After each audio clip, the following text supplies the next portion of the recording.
The machines beeped in steady rhythm, marking time like a metronome counting down to silence. Ethan Blackwood lay in the hospital bed, his weathered hands folded across a chest that had once been broad as a barn door.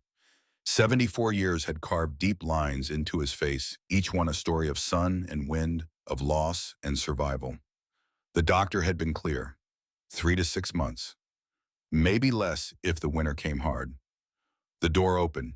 James walked in, and Ethan saw himself 40 years younger.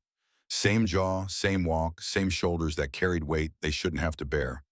But James's eyes held something Ethan remembered from his own mirror in darker days. Defeat. "Hey, Dad." James pulled a chair close, the legs scraping against linoleum. His voice was hollow. Ethan studied his son. The tie hung loose, the shirt wrinkled. The wedding ring was gone, leaving a pale band of skin that looked raw and recent. "You look like hell," Ethan said. James laughed, but there was no humor in it. "Thanks, Dad. You always know what to say." Silence settled between them, thick as Montana snow. Through the window, the mountains stood eternal and indifferent. Ethan had lived his whole life in their shadow. Soon he would rest in their shadow too. "I lost them," James's voice cracked. "Sarah got full custody. The judge said I'm an unfit father, said I prioritize work over family, said I'm emotionally unavailable." He looked at his hands. Maybe he's right. Ethan closed his eyes. When he opened them again, he was looking at a younger man drowning in shame, and it hurt worse than the failing heart in his chest. "Do you know why I named you James?" "After Grandpa," James said automatically. "After Captain James Thornton. He died at Little Bighorn when I was 12. Never met him, but my father served under him in the cavalry. Dad said Captain Thornton taught him one thing before he died. A man isn't measured by what he says. He's measured by what he builds." James looked up. "What does that have to do with me losing my kids?" "Everything." Ethan shifted in the bed, wincing. "Let me tell you about my grandfather, Ethan Blackwood. The year 1884. The year he turned 34. The year he had nothing. The year he met your great-great-grandmother, Clara." "Dad, I know the story. You put an ad in the paper. Grandma came from Boston. You fell in love." "You know the story white people tell at weddings," Ethan said. "You don't know the truth." He reached for the water cup and James helped him drink. "The truth is harder, and that's what you need to hear right now." James settled back. Outside, a siren wailed past. Inside, an old man prepared to excavate his past, hoping his son might find something worth salvaging in the ruins. "Close that door," Ethan said. "This is going to take a while." The door clicked shut. The machines kept beeping, and Ethan Blackwood began to speak. October 1884. Montana Territory. The law office of Harrison Miller smelled like old paper and older tobacco. Ethan sat in a wooden chair that creaked under his weight, staring at words that felt like a noose tightening. Foreclosure notice. The letters were printed in black ink that seemed to bleed across the page. First Montana Bank. Amount due, $850. Payment deadline, December 15th, 1884. "They can't do this." Ethan's voice was flat. He had learned in the war not to show emotion when the bullets started flying. This felt like bullets. Harrison Miller leaned back in his chair. He was 50, balding, with eyes that had seen too many men lose everything to paperwork and patience. "They can, Ethan. You signed the note 3 years ago. The terms were clear. The winter of 883 killed 40% of my herd." Ethan set the paper down carefully as if it might explode. Nobody could have predicted that storm. Banks don't care about acts of God. They care about payment schedules. Miller pulled out another document. "Under the Homestead Act of 1862, you have certain protections, but only if you meet the requirements. You've been on that land 7 years. You've made improvements. But," he hesitated, "but what? The Montana Territory has a provision. Married men with families get priority consideration in foreclosure disputes. The theory is that a family homestead deserves more protection than a bachelor's claim." Ethan felt something cold settle in his stomach. "I'm not married." "Exactly." Miller tapped the document. "If you were, I could argue this is a family homestead, and I could buy you time, maybe force a better payment plan. As it stands," he shrugged. The room fell silent except for the ticking of a clock on the wall. Each tick felt like another shovel of dirt on a grave. There's something else. Miller pulled out a third paper. I didn't want to mention this unless you asked, but given the circumstances, he slid it across the desk. Ethan read. His jaw tightened. The letterhead said Northern Pacific Railway Company. The text was dense with legal language, but the meaning was clear. They wanted to survey his land for a potential rail line. They mentioned something called eminent domain. They talked about fair compensation determined by a court-appointed assessor. They want my land. Not just want, they can take it. If the government decides a railroad serves the public interest, they can force you to sell. The question is the price. Miller leaned forward. I've done some research. Judge Theodore Moss will handle any eminent domain case in this district, and Judge Moss owns 500 shares of Northern Pacific Railway stock. That's a conflict of interest. It's corruption, Miller said bluntly. But proving it is different from knowing it. If your foreclosure goes through, the bank sells your land at auction. Northern Pacific buys it cheap. The railroad goes through. Everyone profits except you. Ethan stood. He walked to the window. Outside, Birch Creek moved through its autumn day. Horses tied to hitching posts. Women with shopping baskets. Men loading wagons. Normal people living normal lives, unaware that the world could be pulled out from under you with nothing more than ink and paper. What would you do? Ethan asked. Miller was quiet for a long moment. If it were me, I'd find a wife. Fast. I'd make that ranch a family homestead. And I'd prepare to fight like hell in court. The Lucky Horseshoe Saloon sat on the edge of Birch Creek like a man trying to decide whether to step into the mud or stay on solid ground.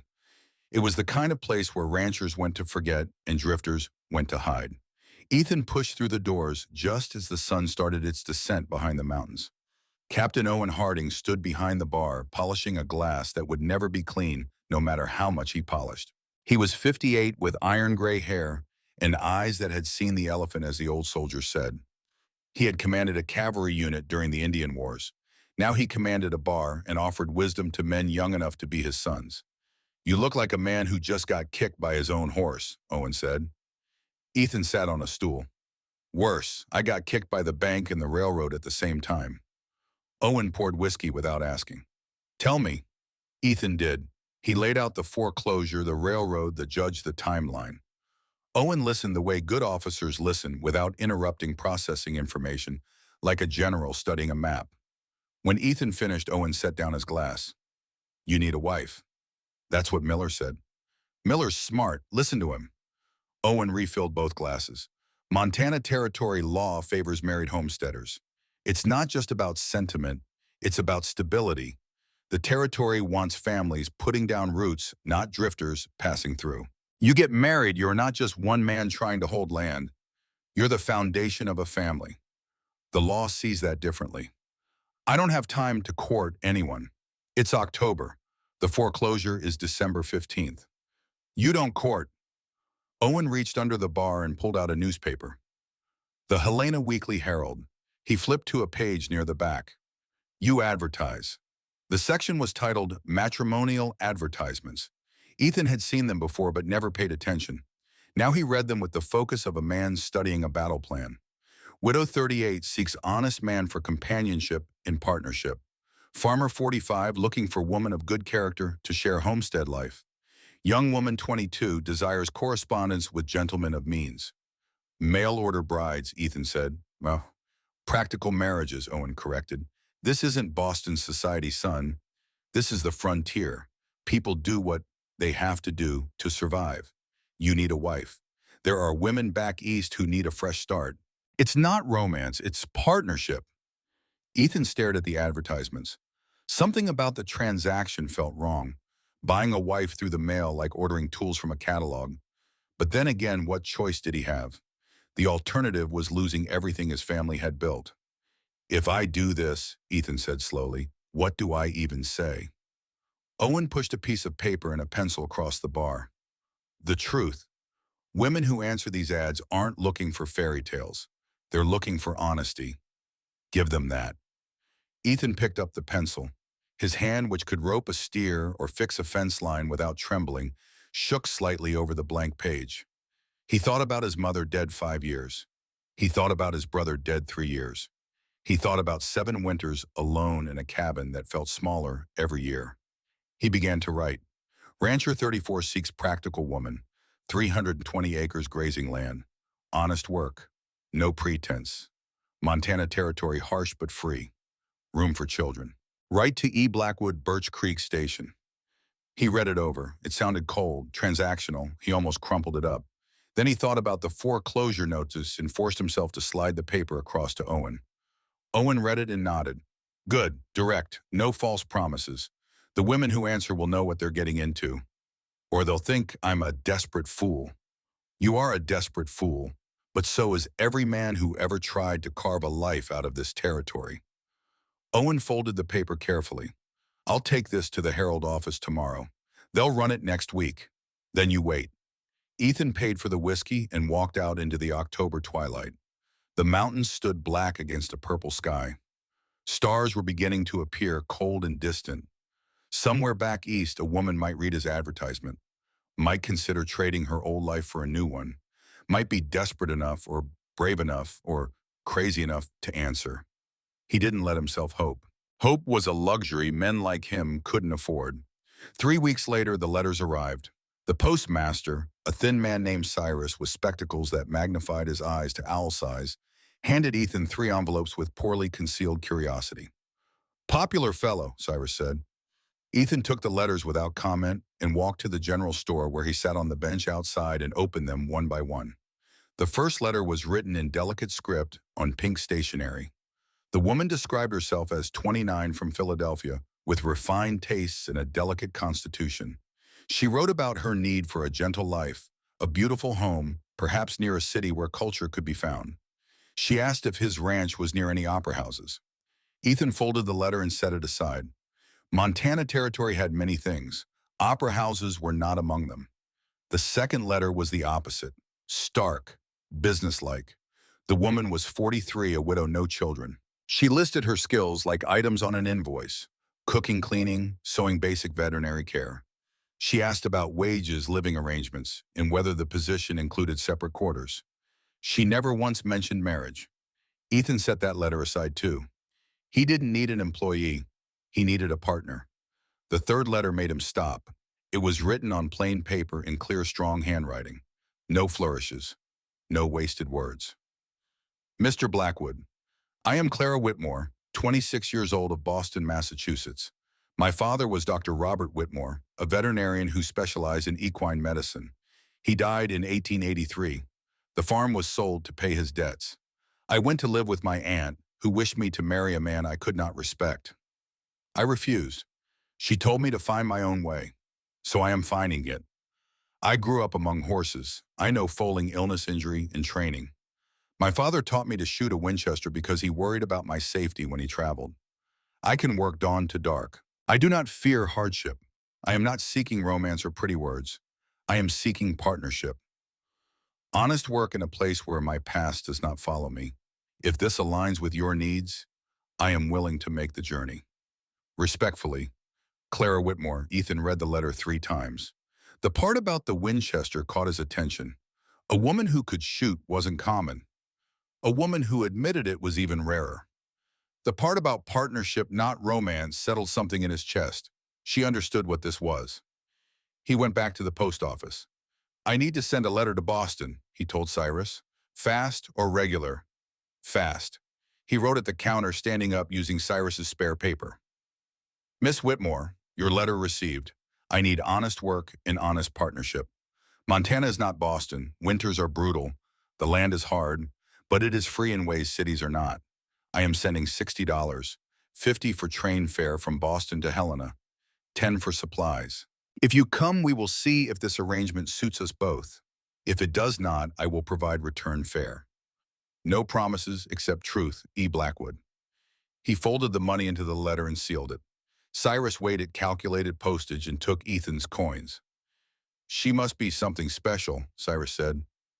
I don't know what she is yet, Ethan replied. He walked out into November cold and tried not to count the days. 8 weeks of waiting felt like 8 years. Ethan worked the ranch from dawn until his hands bled. He repaired fence line that didn't need repairing. He reorganized the barn twice. He cleaned the cabin until even his mother's ghost would have approved. Anything to keep his mind from wondering whether Clara Whitmore would actually come or whether she would take his $60 and disappear into Boston's crowds. Then on a gray afternoon in late November, when the sky threatened snow, a telegram arrived. Arriving Birch Creek, November 18th. Stop, Clara Whitmore, stop. November 18th was 3 days away. Ethan stood at the station platform on the appointed day wearing his only suit. It was 8 years old, bought for his brother's funeral. It smelled like cedar from the trunk where it had been stored. His hat was in his hands. His heart was in his throat. The stage was late. He waited as the sun moved across the sky. Waited as other people came and went. Waited as doubts multiplied like rabbits. She had changed her mind. The stage had crashed. She had seen Montana through the window and told the driver to turn around. Then he heard it. The distant thunder of wheels and hooves. The stage rounded the bend, trailing dust that hung in the cold air like fog. The driver pulled the horses to a stop with professional ease. Two men climbed down from the top. Passengers began to emerge. A merchant Ethan recognized. A family heading to Helena. An old woman who looked like she had been riding for a month. Then Clara appeared in the doorway of the stage. Ethan forgot to breathe. She was tall. Not freakishly so, but tall enough that her eyes met his almost level when she stepped down. Auburn hair was pulled back under a simple bonnet. Her face was elegant in a way that had nothing to do with paint or powder. High cheekbones, strong jaw, eyes the color of spring grass, clear and assessing. She wore a navy traveling dress, practical and well-worn. No lace, no ribbons. Her hands, which gripped a carpet bag, were bare. He could see calluses on her palms. But what stopped his heart was something else. She carried herself like a woman who had walked through fire and decided she would not burn again. There was steel in her spine and stone in her gaze. This woman was supposed to be a practical ranch wife. She looked like she belonged in a Boston drawing room, not on a frontier platform covered in mud and horse droppings. Ethan's stomach dropped. A mistake had been made. This couldn't be his bride. But she walked straight to him. Carpetbag swinging, chin lifted against the wind that tried to steal her bonnet. "You must be Ethan," she said. Her voice was clear, educated. Boston refined but not soft. There was iron underneath the polish. Ethan remembered his manners and pulled off his hat. "Yes, ma'am, I'm Ethan Blackwood." "Clara Whitmore." She set down her bag and extended her hand like a man would. He shook it. Her grip was firm. He could feel the calluses, proof that her letter hadn't lied about work. "Miss Whitmore, I think there might be some confusion." Ethan chose his words carefully. "I wasn't expecting someone quite so." He trailed off, unable to find words that wouldn't sound insulting. "You weren't expecting me," Clara said. "Not offended, just stating fact. You expected someone plainer, older, someone who looks like the frontier already claimed her." Ethan swallowed hard. "I didn't mean any insult." "I understand." Clara looked past him at the wagon, the mountains beyond, the vast emptiness that was Montana territory. "But I am who I said I was in my letters. I can work. I will work. And I did not come all this way to turn around because you're surprised." There was something in her words that made Ethan look at her differently. Not pride or vanity, determination. Like she was running from something worse than Montana winter. Before Ethan could respond, the stage driver began unloading luggage. A trunk thudded to the ground. Then something else appeared in the doorway of the stage. A boy. He was 12, maybe 13. Thin as a fence post. Clothes that had been through too many wearings. Hair the color of straw, eyes like a deer that had heard wolves and bums. He climbed down slowly, favoring one leg. Clara immediately moved to help him. Her hand on his shoulder was gentle but proprietary. "Mr. Blackwood," she said, "this is Thomas Reed. I found him on the train from Chicago. His parents died of fever 3 days into the journey. No one else would take responsibility for him. I could not leave him." Ethan stared at the boy, then at Clara, then back at the boy. This was not part of the arrangement. He had agreed to a wife. Now he was getting a wife and a child. The smart thing would be to protest, to explain that he couldn't afford to feed an extra mouth, to send the boy to an orphanage in Helena. But Ethan looked at Thomas's eyes, saw the fear there mixed with desperate hope, and remembered being 12 years old and terrified after his father came back from the war, different than when he left. "Have you eaten?" Ethan asked the boy. Thomas shook his head. Are you hungry? A nod. Ethan turned to Clara. The ranch is 30 miles from here.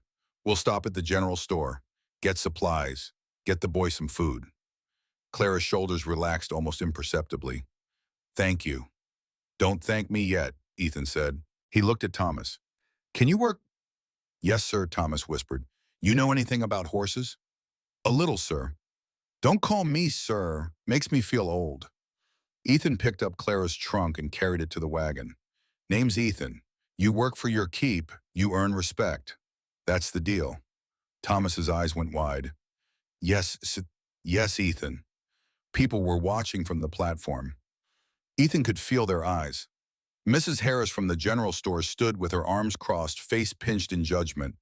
She leaned to whisper to the woman beside her, and both of them looked at Clara like she was a puzzle that didn't fit.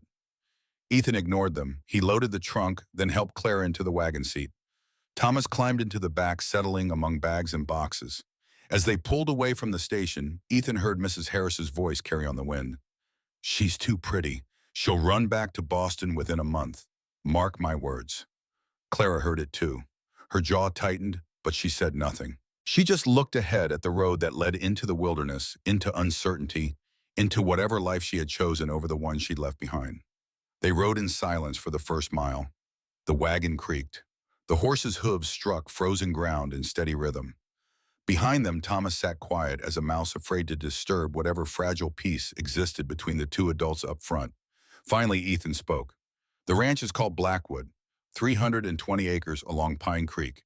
The cabin is small, 2 bedrooms and a main room that serves as kitchen and living space. The work is hard. Winter here is not like Boston winter. I don't need luxury, Clara said. I need honest work and a clean start. Ethan glanced at her. Why leave Boston early? Clara's hands tightened on her carpetbag. For a moment, he thought she wouldn't answer. Then she spoke, her voice carefully controlled. My father died owing money. A lot of money. The farm was sold, but it wasn't enough. The debt passed to my aunt. A judge offered to forgive it if I married his son, Charles Rutherford. She paused. Charles was a drunk. I saw him hit a servant girl, left bruises on her arms. When I refused to marry him, my aunt was furious. She said I was selfish, ungrateful. She told me if I wouldn't marry Charles, I could find my own way in the world. So you chose this? I chose freedom over safety. Clara looked at him directly. Your letter was honest. That mattered more than anything else. They crested a rise and Blackwood Ranch came into view. The cabin sat near a creek that caught the afternoon light and threw it back like scattered silver. Behind it, a barn weathered gray by time and wind. Corrals spread out in geometric patterns. Cattle dotted the landscape like punctuation marks on a page of brown grass. It wasn't much. Ethan knew that. Compared to Boston estates or even proper ranches farther south, it was small and rough. But it was his. Built with his father's hands and his own. Watered with sweat and sometimes blood. It's beautiful, Clara said softly. Ethan almost laughed. No one had ever called his ranch beautiful. Functional, maybe. Adequate. But beautiful, you really think so? Yes. Clara pointed to the creek. Water year-round. Never goes dry, even in August. And that's your barn. Built it with my brother before he died. Clara nodded slowly, taking it all in like she was memorizing a map. This will do nicely. In the back of the wagon, Thomas peered over the side, eyes wide. He had never seen anything like this. All that space, all that sky coming from crowded trains and cramped cities, the sheer vastness of Montana must have felt like stepping onto another planet. Ethan pulled the wagon up to the barn, the familiar smells of hay and horses wrapped around them. He lit a lantern and led them inside. In the far stall, a chestnut mare stood heavy with foals, shifting her weight with obvious discomfort. Her name was Willow, and she had been his mother's favorite horse before the fever took her. Clara moved toward the stall immediately, all hesitation gone. She approached Willow the way people who truly understand animals approach them. Slowly, confidently. Speaking in low tones Ethan couldn't quite hear. Willow's ears flicked toward Clara. The mare didn't flinch when Clara's hands moved along her swollen belly, reading the shape beneath the skin like braille. She's close, Clara said, her voice sharp with focus now. Professional. Very close. You may have less than 2 days. How can you tell? Clara met his eyes. I grew up on a horse farm, Mr. Blackwood. I've helped with more foalings than I can count. Her udder is full. Her muscles are soft here. She indicated the mare's hindquarters. And feel this. She took Ethan's hand and placed it on Willow's belly. Beneath his palm, Ethan felt movement, strong kicks, but something else too. Something Clara had detected that his less educated hands couldn't identify. The foal is positioned wrong, Clara said quietly. One leg is back. If she goes into labor like this, we could lose them both. Ethan felt his blood go cold. Willow was the last piece of his mother he had left. Can you fix it? Clara's eyes held his. In their green depths, he saw both confidence and fear. I have to, but I'll need your help, and I'll need you to trust me completely. Outside, the wind rose, rattling the barn boards. Inside, Ethan Blackwood stood beside a woman he had known for 3 hours and made a decision that would change everything. I trust you, he said. Clara nodded once. Then she rolled up her sleeves and got to work preparing for a battle only she knew how to fight. That night, long after the lamps were low and the cabin had settled into uneasy quiet, a scream tore through the darkness. Not a human scream, a horse in mortal distress. Ethan shot upright in his bedroll by the fire. He had given Clara the bedroom, Thomas the small room that had been his brother's. He grabbed his boots and was halfway out the door before his mind fully woke. Clara's bedroom door stood open. She was already gone. Ethan ran through frozen grass that crunched beneath his feet. The barn glowed with lamplight. Inside, he found Clara in Willow's stall, still in her nightgown, but wearing Ethan's spare coat. Her sleeves were rolled to the elbows. Her face held the controlled urgency of a general watching battle lines break. She's been straining, Clara said without looking up. Something's wrong. Willow lay on her side in the straw legs, kicking, eyes rolling white with fear. Every sound she made cut through Ethan like a knife. Clara turned her head just enough to meet his stare. We need more light. Right now. Ethan moved. He hung lanterns fast, one after another, until the barn glowed bright and shaky with overlapping circles of light. Thomas appeared in the doorway, face pale, eyes huge. Stay back, Ethan ordered. Then softer, but stay ready. We might need you. Clara scrubbed her hands and arms with soap and water, so cold it made Ethan's teeth ache just watching. Then she knelt beside Willow and pressed her hands to the mare's belly with the focused intensity of a doctor reading a patient's pulse. Hold her head, Clara said. Talk to her. Keep her calm. Ethan dropped to his knees by Willow's neck. He stroked her face with one hand while the other gripped the halter. He whispered the same soft words he had used on scared horses during the war. Words that meant nothing and everything. Steady now, easy girl. I'm here. You're not alone. Willow's ear flicked toward him. For just a moment, her eye found his, and he saw trust there mixed with terror. Clara took a deep breath. Her face tightened as she reached inside to check the foal's position. When she spoke, her voice was low, but absolutely firm. One leg is back, she confirmed. The foal is coming wrong. If we can't reposition it, we'll lose them both. Can you fix it? Ethan's voice sounded steadier than he felt. I have to. Clara flexed her fingers, then went back in. When I tell you, you pull. Steady, not hard. Steady. Understand? I understand. For what felt like hours but was probably 30 minutes, the only sounds were Willow's labored breathing and Clara's careful commands. Sweat appeared on Clara's forehead despite the barn's freezing temperature. She stopped twice to flex her fingers, her arm trembling from effort, then went right back to work. Ethan watched her hands and saw something that made his chest tighten. She was scared. He could see it in the set of her jaw, the way her breathing quickened. But she didn't quit. She fought for that mare and foal like they belonged to her. Like giving up was simply not an option her mind would consider. Now, Clara said suddenly, she's about to strain. Ropes. Ethan already had them. Soft cotton ropes prepared earlier. He looped them around the foal's legs exactly where Clara pointed, her hands guiding his with quick, precise movements. Willow strained. Clara and Ethan pulled together, matching the mare's efforts, steady and firm. Again, Clara commanded. Another contraction. Another pull. Ethan's muscles burned. Clara's jaw clenched so tight he could see the tendons in her neck stand out like cables. Then with a rush of fluid and one final enormous effort from Willow, the foal slid into the straw. For one terrible heartbeat, it didn't move. Ethan's breath stopped. Time crystallized into this single frozen moment.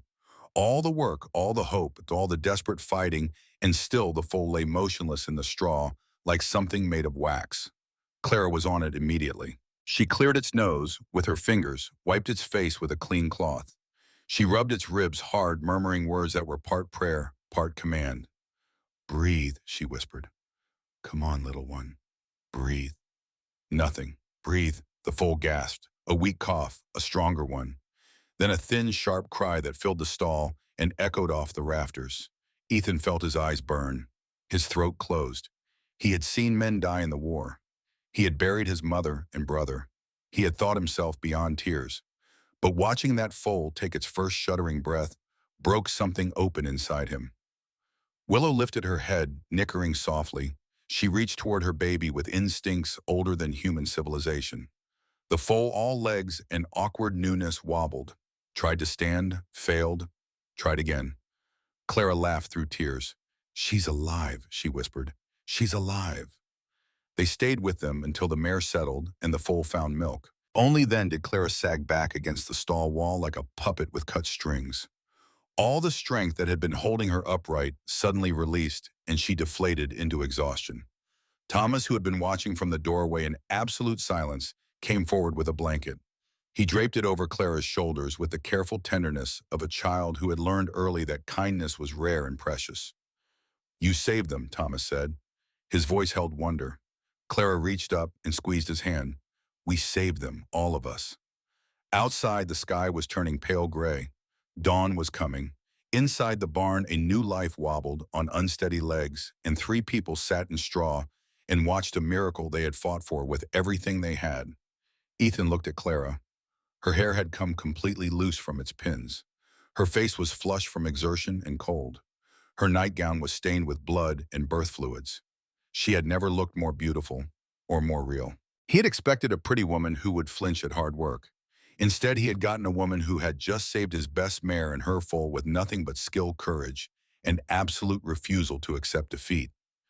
"You should rest," he said quietly. "I will," Clara answered, "after I know they're stable." Ethan looked at her. Really looked. And for the first time since his mother died, he felt something in his chest that wasn't grief or fear. It was hope. Fragile as new ice on a creek, but real. At the cabin, Clara tried to wash up, but her hands shook so badly she could barely hold the soap. Ethan pumped fresh water for her and watched her breathe through the cold, watched her refuse to crumble, even as her body trembled with exhaustion. "You should sleep," he said. "I will," she promised. "After I'm sure." But she swayed on her feet. Ethan caught her elbow.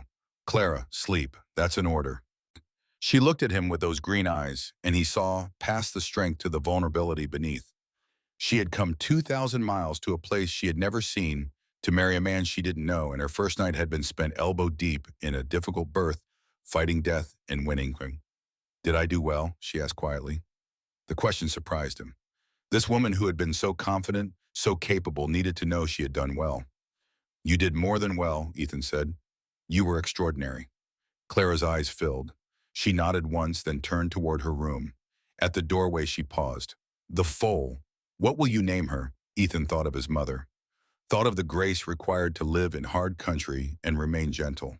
Thought of the miracle he had just witnessed. "Grace," he said. "Her name is Grace." Clara smiled. It transformed her face, made her look younger and lighter. "Perfect." She disappeared into her room. Ethan stood in the main room as the sun rose, fully painting the cabin walls gold. Through the window, he could see the barn. Could imagine Willow and Grace inside, safe and warm. Thomas came out of his room, still in the clothes he had worn yesterday. The boy looked at Ethan with something like awe. "Is Clara really going to stay?" Thomas asked. "I hope so," Ethan said. "Will I really get to stay?" Ethan knelt down so he was eye level with the boy. He saw himself at 12, scared and uncertain, and desperately wanting to belong somewhere. "Do you want to?" Thomas nodded so hard his whole body moved. "Then you stay. But you work, and you learn. Deal, to deal." Thomas stuck out his hand like he had seen men do. Ethan shook it solemnly. Welcome to Blackwood Ranch, Thomas Reed. Over strong coffee by the fire an hour later, after Thomas had finally fallen asleep on the sofa, Clara emerged from her room. She looked exhausted but calmer. She sat across from Ethan and wrapped her hands around a mug of coffee. I meant what I said in my letter, she told him. I can do this life. I'm not leaving. I believe you, Ethan said. And the surprise was how much he meant it. The machines beeped their steady rhythm. The hospital room had dimmed as evening settled over Montana. James sat forward, elbows on his knees, completely absorbed. That was Mom, he said, on her first night. Ethan nodded, tired from the telling, but lighter somehow. That was Clara, your great-great-grandmother. She saved Willow and Grace before anyone in Birch Creek even knew her name. And Thomas, the kid from the train, what happened to him? You'll find out, Ethan said. But I need to rest now. Come back tomorrow and I'll tell you about Judge Moss, about the railroad trying to take the land, about how your grandmother stood in a courtroom with a Winchester and scared the hell out of men who thought women should be silent. James stood but didn't leave immediately. Dad, why are you telling me this now? Ethan met his son's eyes. Because you need to understand. Being a father isn't about being perfect. It's about being present. Clara didn't come to Montana for romance. She came for partnership. She came to build something that would last. And when things got hard, when they got impossible, she didn't run. She fought. You think I ran from my marriage? Van, you forgot what it means to fight for something bigger than yourself. Ethan's voice was gentle but firm. Tomorrow I'll tell you how we almost lost everything and how we fought back. Come back tomorrow, James. James nodded. He squeezed his father's hand once, then walked out. Ethan closed his eyes. In his mind, he was 34 again, standing in a barn at dawn, watching a woman he had known for 12 hours save a life with nothing but courage and skill. That was the moment he started to fall in love with Clara Whitmore, though it would be weeks before he admitted it even to himself. Outside his hospital window, Montana spread vast and eternal. The same mountains that had watched him be born would watch him die. But before they did, he had a story to finish telling, a legacy to pass on, a son to save the only way he knew how, with truth. Days fell into rhythm at Blackwood Ranch, not the comfortable rhythm of a song, but the hard rhythm of survival. Wake before dawn, feed the animals, check the fences, chop wood, haul water. The work never ended, and that was somehow comforting. Work kept the mind from dwelling on all the things that could go wrong. Clara adapted faster than Ethan expected. She woke at 5 each morning without complaint, her feet hitting the cold floor while darkness still pressed against the windows. She learned to milk the cows with steady hands, learned which hens would tolerate being handled and which would peck. She studied the ranch like a general, studying terrain, noting every detail, every weakness, every opportunity. Thomas followed Ethan like a shadow, eager to learn, desperate to prove his worth. The boy had lived his whole life believing he was a burden. Now, given the chance to be useful, he threw himself into every task with the intensity of someone trying to outrun their past. In the evenings after the work was done and supper cleared away, they sat by the fire. Ethan would read, Clara would mend clothes or work on embroidery. Thomas would practice writing letters on a slate, his tongue stuck out in concentration. They didn't talk much. Words felt unnecessary. The silence between them wasn't uncomfortable.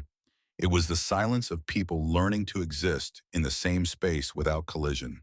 But something was building beneath the surface. Ethan felt it every time Clara handed him coffee in the morning, their fingers brushing for a fraction of a second. Felt it when he watched her work with the horses, competent and fearless. Felt it when she laughed at something Thomas said, and the sound filled the cabin like light breaking through clouds. He tried not to feel it, tried to remember this was a business arrangement. Partnership, as she had said, not romance. But his heart was a poor student of practicality. One morning in early December, Clara made stew using his mother's recipe. Ethan didn't know how she had found it. Maybe she had discovered the handwritten cards in the kitchen drawer. Maybe she had simply guessed at the ingredients through some domestic alchemy he couldn't understand. He took one bite and had to set down his spoon. The taste transported him.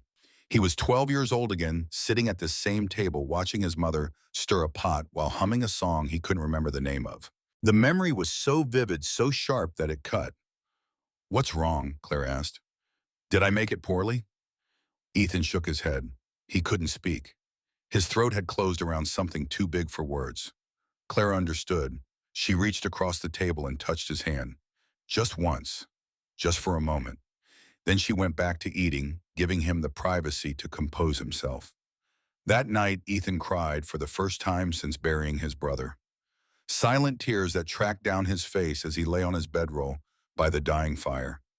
He cried for his mother, for his brother, for all the years of loneliness he had pretended didn't hurt. He didn't know that Clara lying awake in the next room hurt him. Didn't know that she pressed her hand against the wall that separated them and wished she knew how to ease the pain of a man she was only beginning to understand. On Sundays, they went to church. The whole town turned out for Reverend Thompson's sermons, less out of devotion than out of the need for human connection. In winter, when ranches were isolated by snow and cold, church was where people remembered they belonged to something larger than their own small struggles. The first Sunday, Clara attended, every head turned when they walked in. Ethan, Clara, and Thomas sitting together in a pew near the back. The whispers started immediately rustling through the congregation like wind through dry grass. Mrs. Harris, seated 3 rows ahead, turned to stare openly. Her eyes traveled over Clara's Sunday dress, which was plain but well made, then moved to Thomas, then settled on Ethan, with an expression that mixed curiosity and judgment in equal measure. After the service, people clustered in small groups outside. Ethan tried to steer Clara and Thomas toward the wagon, but Mrs. Harris intercepted them with the determination of a woman on a mission. "So this is the mail-order bride," Mrs. Harris said. Her smile was all teeth and no warmth. "Welcome to Birch Creek, dear. I'm sure you'll enjoy your stay." The emphasis on stay made the insult clear. This wasn't a welcome. It was a prediction of failure. Clara met the woman's eyes without flinching. "Thank you, Mrs. Harris. I expect to be here for quite some time. A lifetime, in fact." "We'll see." Mrs. Harris turned to Ethan. "Your mother would have thoughts about you marrying a stranger, Ethan Blackwood. She always said family came first." "My mother would have welcomed anyone who worked as hard as Clara does," Ethan said quietly. "And she would have told you that judgment belongs to good, not to gossips." Mrs. Harris's face flushed red. She turned and marched away, her skirts swishing with indignation. Sheriff Daniel Hayes, who had been standing nearby, approached with an apologetic smile. He was 40, still handsome in a weathered way with kind eyes, and the calm demeanor of a man who had learned to de-escalate situations before they exploded into violence.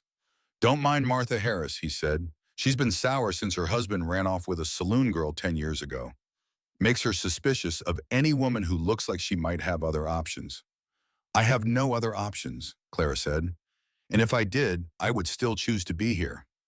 Hayes looked at her with interest. "You're quite something, Mrs. Blackwood. Ethan's a lucky man." "I'm the lucky one," Clara said, but her hand found Ethan's arm and squeezed gently. Hayes tipped his hat and walked away. Ethan felt a flicker of something hot and uncomfortable in his chest. It took him a moment to recognize it as jealousy. The sheriff was handsome, educated, respected. Everything Ethan wasn't. As if reading his thoughts, Clara leaned close and whispered, "Stop thinking whatever you're thinking. I came here for you, not for anyone else." The jealousy evaporated, replaced by something warmer and more dangerous. Gratitude, affection, the early stages of something he didn't dare name. They rode home in comfortable silence, Thomas dozing in the back of the wagon, the December sun weak and pale in a cloudless sky. That night, everything changed. Ethan woke to screaming, his own screaming. He jolted upright on his bedroll, chest heaving, throat raw. Sweat soaked his shirt despite the cabin's cold. His hands shook so badly he had to press them against his thighs to make them stop. The dream was always the same. Montana, 1877. A skirmish with Lakota warriors in a valley that became a killing ground. His friend Thomas shot in the stomach, dying slowly over 20 agonizing minutes. Blood on the grass, screams that didn't stop even after the dying was done. He heard movement. His door opened. Clara stood there in her nightgown, a shawl wrapped around her shoulders, concern etched on her face. "I'm sorry," Ethan managed. "I didn't mean to wake you." "You were screaming." Clara came closer, her bare feet silent on the wooden floor. "You sounded like you were dying." Old memories. Ethan tried to smile, but his face wouldn't cooperate.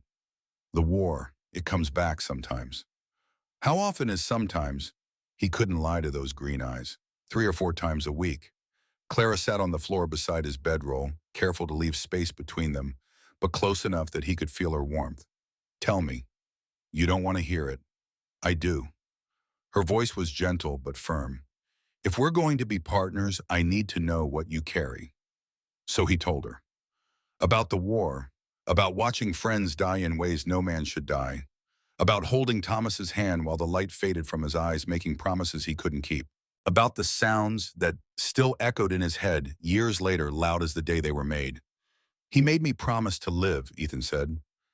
Not just survive, live. Live for both of us. He laughed bitterly. I've done a poor job of it. Clara was quiet for a long moment.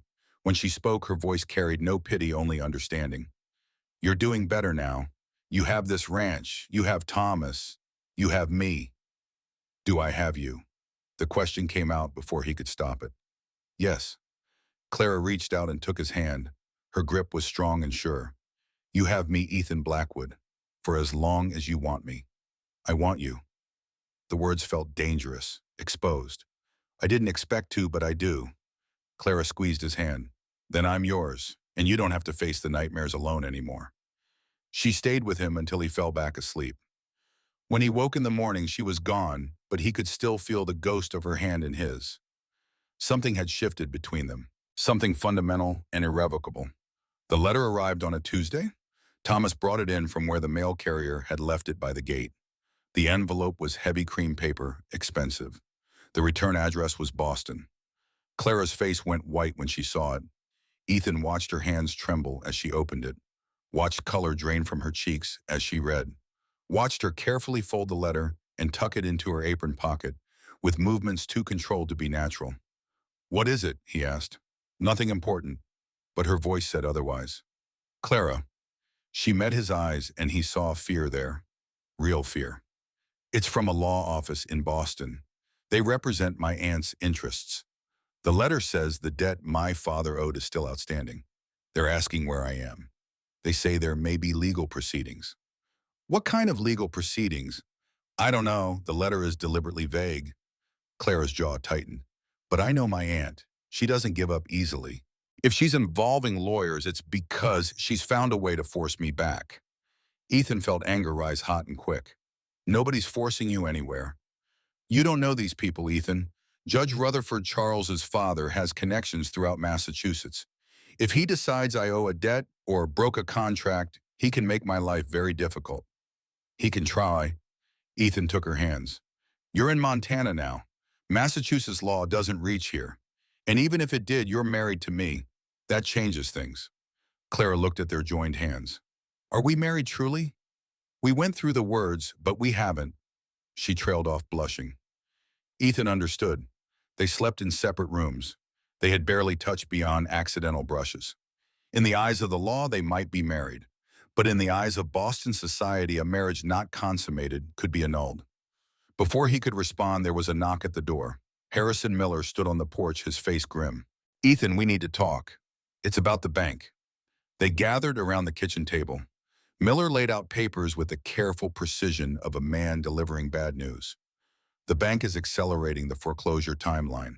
They want payment by December 15th. That's 9 days from now. I don't have $850, Ethan said flatly. I know, which is why we need to discuss options. Miller pulled out another document. This is from Northern Pacific Railway. They're offering $800 for your land. They'll pay the bank directly and you'll have the remaining debt forgiven. And I lose everything my family built. Yes, Miller's voice was heavy, but you'd be free of debt. You could start over somewhere else. I'm not leaving. Ethan stood and walked to the window. Outside, his land stretched in every direction. His land, his legacy. There has to be another way. There might be. Miller hesitated. But it's risky. I've been making inquiries. Judge Moss owns stock in Northern Pacific. If we can prove he's biased, we can request a different judge. That might buy us time. How much time? Months, maybe, long enough to sell cattle in the spring, pay down the debt. Do it, Ethan said. Miller gathered his papers. There's one more thing. For this to work, for the homestead protection to apply fully, you need to be unquestionably married, not just on paper.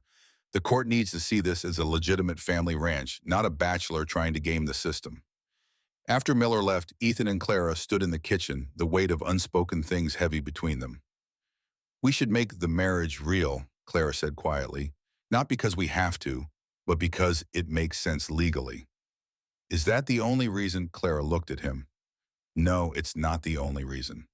The next day, Reverend Thompson came to the ranch at Ethan's request.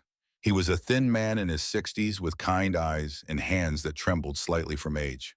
I hear you want to formalize your marriage vows, he said. Unusual request given you're already married. We said the word ebrers, Ethan explained, but we want to say them again. Here, at the ranch, make it real. Thompson looked between Ethan and Clara, seeing something in their faces that satisfied him. Very well. Shall we begin? They stood in the main room with the fire crackling and the winter wind pressing against the walls. Thomas stood as witness, his young face solemn with the importance of the moment. Captain Owen had ridden out from town standing straight-backed, despite his year's pride evident in every line of his weathered face. Reverend Thompson opened his Bible. Marriage is not to be entered into lightly. It is a covenant before God and man. Do you both understand this? We do, Ethan and Clara said together. Ethan Blackwood, do you take Clara Whitmore to be your lawfully wedded wife, to have and to hold from this day forward, for better, for worse, for richer, for poorer, in sickness and in health, until death do you part? Ethan looked at Clara, really looked. He saw the woman who had saved Willow and Grace, who had stood up to Mrs. Harris, who had held his hand through nightmares, who had crossed a continent to find freedom and found something else instead. I do, he said, before God, before the law, and before this land that's been in my family for 30 years. I take you as my wife. Clara Whitmore, do you take Ethan Blackwood to be your lawfully wedded husband, to have and to hold from this day forward, for better, for worse, for richer, for poorer, in sickness and in health, until death do you part? Clara's voice was soft but steady. I do. I choose this. I choose him. I choose this life. Then by the power vested in me, I pronounce you husband and wife. Thompson smiled. You may kiss your bride, again. Ethan stepped closer. Clara tilted her face up. Their lips met in a kiss that started chaste and became something more. Something that held promise and hope, and the beginning of real feeling. When they pulled apart, Thomas was grinning. Owen was wiping his eyes. Thompson was closing his Bible with a satisfied nod. You're well and truly married now, the Reverend bawd. May God bless your union. After everyone left, the cabin felt different. The same walls, the same furniture, but the air itself had changed. Clara moved to her bedroom, then paused at the door. Will you help me move my things? She asked. Move them, Barboamo. To your room, our room. She looked at him over her shoulder. Unless you'd prefer I stay separate. Ethan's heart kicked against his ribs. I'd prefer you didn't. They spent the evening moving Clara's belongings. Not much. A trunk of clothes, a brush and mirror. A small wooden box that held items too precious to name. Thomas helped, chattering about how nice it would be to have a real family, until Ethan sent him to bed with gentle firmness. When they were alone, when the door was closed and the lamp turned low, they stood on opposite sides of the bed they would now share. I'm nervous, Clara admitted. So am I. I've never... She trailed off. Neither have I, Ethan said. They both laughed, the tension breaking slightly. Then Clara began unpinning her hair, and Ethan forgot how to breathe. What followed was awkward and tender and achingly real. They learned each other in the darkness with whispers and touches and the careful gentleness of two people who had both been alone too long. Afterward, Clara lay with her head on Ethan's chest, listening to his heartbeat slow to normal rhythm. That wasn't what I expected, she said. Ethan tensed. Disappointing. Better. She propped herself up on one elbow. I expected a transaction. This felt like, she searched for words, like coming home. Ethan pulled her close. You are home. This is home. For both of us. Outside, the wind picked up, howling around the cabin like something wild and hungry. Inside, two people held each other and slept without nightmares for the first time in years. The peace aged exactly 4 days. On the fifth day, the sky turned the color of an old bruise. Gray-purple clouds rolled in from the north, moving fast and low. The wind shifted, bringing cold that bit through layers of wool and leather. Ethan stood outside and read the signs. Every animal instinct he possessed screamed warning. "Storm's coming," Owen said, having ridden out to check on them. "Big one, could last 2, 3 days. You got supplies. Enough for a week if we're careful. Get the animals close. Bring in extra wood. Don't go outside once it hits." Owen looked at the sky with the eyes of a man who had survived Montana winters when others hadn't. "This one's going to be bad, Ethan. I can feel it." They worked fast. Ethan and Thomas brought the cattle into the near pasture within sight of the cabin. They stacked wood by the door until they couldn't stack anymore. Clara prepared food that could be eaten cold if the fire went out. The storm hit at 3 in the afternoon. One moment the world was visible. The next it disappeared behind a wall of white. Snow fell in sheets so thick it looked solid. The wind roared like a living thing, shaking the cabin walls, finding every crack and gap to whistle through. They huddled by the fire, listening to the storm rage outside. Thomas's eyes were wide with fear. This was his first Montana blizzard, and the sheer violence of it terrified him. "It's all right," Clara said, pulling the boy close. "The cabin's solid. We're safe." But at 5 o'clock, Thomas went to check on Grace. The filly had been separated from Willow earlier in the day, placed in the near corral, because she had been limping. Thomas looked out the window and gasped. "She's gone. Grace is gone." Ethan was at the window in 3 strides. Through the blowing snow, he could just barely make out the corral. The gate hung open, blown loose by the wind, and in the far distance, almost invisible, a small brown shape moved toward the open pasture. "She'll die out there," Thomas said. "Ethan, she'll freeze." Ethan was already pulling on his coat. "I'll get her." Clara grabbed his arm. "You can't go out in that. You'll get lost." "If I don't go, she dies." Ethan found rope in the storage chest. "I'll tie myself to the porch. Use the rope as a guide back." "It's not enough. The rope will break, or you'll lose it, or—" Clara's voice was rising with panic. "I don't have a choice." Ethan tied one end of the rope around his waist. The other end he secured to the porch support beam. "If I'm not back in 30 minutes, pull the rope. If it's slack, follow it. But don't come until 30 minutes, understand?" Clara's face was white. "Ethan, please." He kissed her hard. "I'll be back, I promise." Then he opened the door and stepped into hell. The wind hit him like a fist. Snow blasted his face instantly, covering his eyelashes and freezing to his skin. He could barely see 10 feet ahead. Breathing was difficult. The cold burned his lungs with every inhalation. He followed the fence line toward where he had seen Grace. 50 feet, 100. The rope pulled at his waist, already feeling too thin, too fragile. He should have used thicker rope, should have waited for the storm to pass, should have done 100 things differently. But Grace was out here scared and alone, and he had promised Thomas he would protect her. 200 feet from the cabin, he found her. The filly stood shivering violently, head down, snow accumulating on her back. She was too cold to run when Ethan approached. He got a lead rope around her neck and turned to head back. That's when he realized he couldn't see the cabin. The world was nothing but white, no landmarks, no reference points, just endless snow and wind that tried to push him off his feet. The rope. Follow the rope back. Ethan reached for it and felt his stomach drop. The rope hung loose in his hands. The knot at his waist had come untied, or the rope had broken. Either way, his lifeline was gone. Panic tried to claw its way up his throat. He forced it down. Panic killed men in blizzards. He had to think, had to use what he knew. The wind was coming from the north. The cabin was south of where he stood. If he kept the wind at his back and walked steady, he should hit the cabin, or at least the barn. Should. He started walking, leading Grace, his face so cold he couldn't feel it anymore. His hands were going numb inside his gloves. His feet felt like blocks of ice attached to stumps that used to be legs. Time lost meaning. He might have been walking for 5 minutes or 50. The world narrowed to the next step. Then the next. Then the next. His thoughts began to slow. That was dangerous. That was the cold working its way into his brain. He thought about sitting down, just for a minute, just to rest. Then he heard something, a voice faint and distant, almost lost in the wind. "Ethan." He tried to shout back, but his mouth wouldn't cooperate. The muscles in his jaw had stopped responding. A shape emerged from the white, Clara tied to a rope holding a lantern that barely penetrated the storm. Her face was desperate, determined, furious. She grabbed his arm with strength that shocked him. "Follow the rope now." They stumbled through the blizzard, Clara pulling Ethan pulling Grace. The rope led them home through the chaos. When the cabin finally appeared out of the white like a miracle, Ethan wanted to cry. Inside, warmth hit him like a hammer.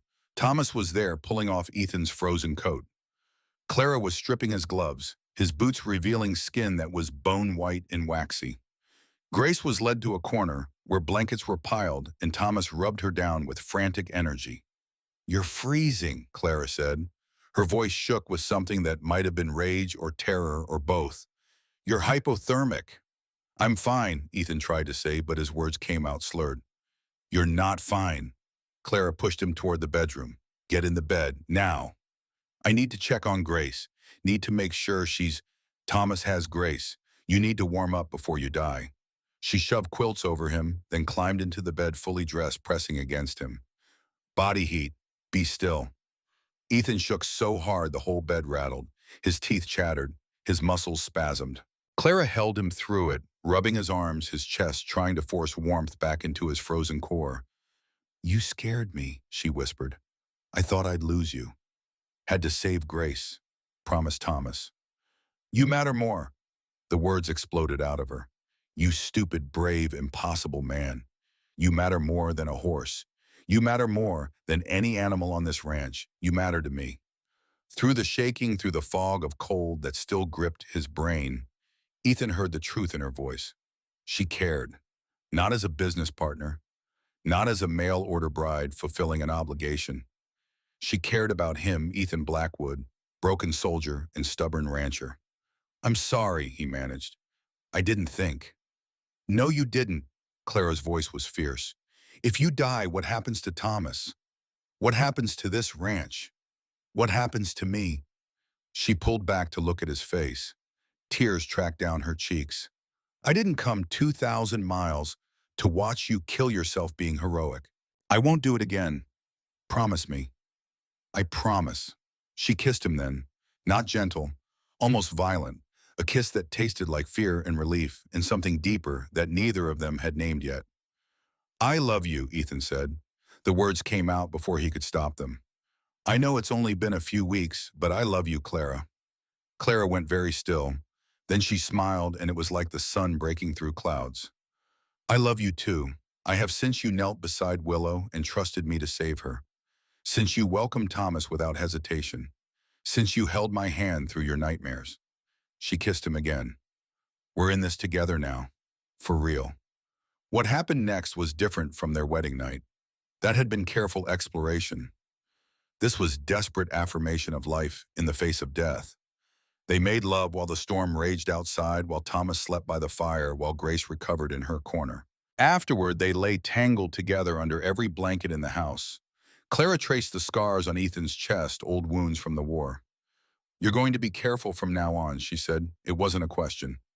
"I'm going to try." "Not try, do." She propped herself up on one elbow. "I need you alive, Ethan Blackwood. We have a ranch to save, a boy to raise, a life to build. I can't do it alone. You won't have to." He pulled her close. "We're partners. Remember." "Partners," she agreed, "in everything." The storm lasted 2 days. When it finally passed, the world outside was transformed. Snow drifted as high as the cabin windows in places. The cattle had survived, huddled together for warmth. Grace was fine, recovered fully following Thomas around like a puppy. But something had changed inside the cabin too. Ethan and Clara moved around each other with the unconscious synchronization of people who had crossed a threshold and couldn't go back. They touched constantly. A hand on a shoulder, fingers brushing as they passed. Small gestures that spoke volumes. Thomas noticed. "You two seem happy," he said one morning. "We are," Clara said simply. "Good." The boy smiled. "I like it when people are happy." 2 weeks later, Clara began feeling sick in the mornings. At first she thought it was something she ate, bad pork maybe, or milk that had turned. But when it continued for 3 days straight, and when her monthly courses failed to arrive on schedule, she began to suspect. Beatrice would have known immediately. Her aunt had been a nurse during the Civil War, had helped dozens of women through pregnancy and childbirth. But Beatrice was in Boston, probably still furious at Clara for running away. Clara kept her suspicions to herself for another week. Then one evening, as she and Ethan sat by the fire, she couldn't hold it in anymore. "Ethan, I need to tell you something." He looked up from the harness he was mending. "What is it?" "I'm late." He blinked. "Late for what?" "My monthly courses. I'm 2 weeks late." Understanding dawned slowly across his face. "You think you're pregnant?" "Yes, I think I'm pregnant." The silence stretched. Clara watched emotions play across Ethan's face. Shock, joy, then terrifyingly fear.